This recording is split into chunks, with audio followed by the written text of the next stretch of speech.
1:30 থেকে আপনার হলো পল্লী বিদ্যুতে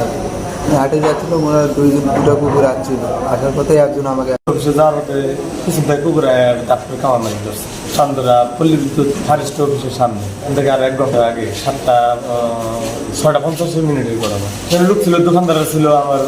সাথে আরেকজন ছিল। এখানে কোলে নিয়ে আসি ওই সময়